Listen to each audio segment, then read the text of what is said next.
Line দিলে বাজে শুধু আর কি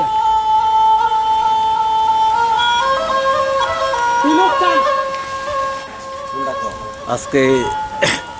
তুফান আয়া গাছটা সব ভেঙে গেছে, কারণ কবে আইব কোনো ঠিক নেই।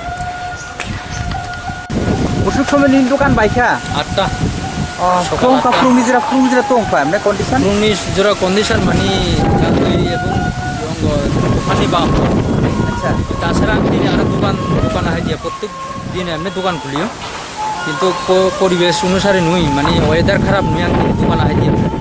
দোকান ওই হাইদিয়া কারণে অবন করে যে ভাঙ্গা যে 8টার সময় যে নবারি কে অসমানে ভাঙ্গা দোকান থাকা বাইক লেয়া। আর তাছাড়া দোকানও প্রায় এই দোকানে 7 বাই থাকা 7 ভোল্টে সানিয়া থাকা প্লে আর ওয়াল বা একটু ফাটিয়া অবন রুই দোকান নি মানে বুসু ক্ষয়ক্ষতি হনি সমান অনুমানে ওই দোকানও প্রায় সানিরন ভালো তাও প্রায় 4-5 হাজার টাকা নি মামলা। এমনি মালপত্র নি কোনো মালনি কোনো ক্ষতি দিয়া জেরক্স মেশিনেও উপনি সানিবা ফাটি থাকা, জেরক্স মেশিনে উপনি সানি প্রায় অন্তত 3,000 টাকা এরকম দামে একটা ওই সানিবা কাবার বা ফাটি থাকা অমনি দাম অন্তত 3-3.5 হাজার টাকা খালি এরকম নিম্ন সুবলটি পুরা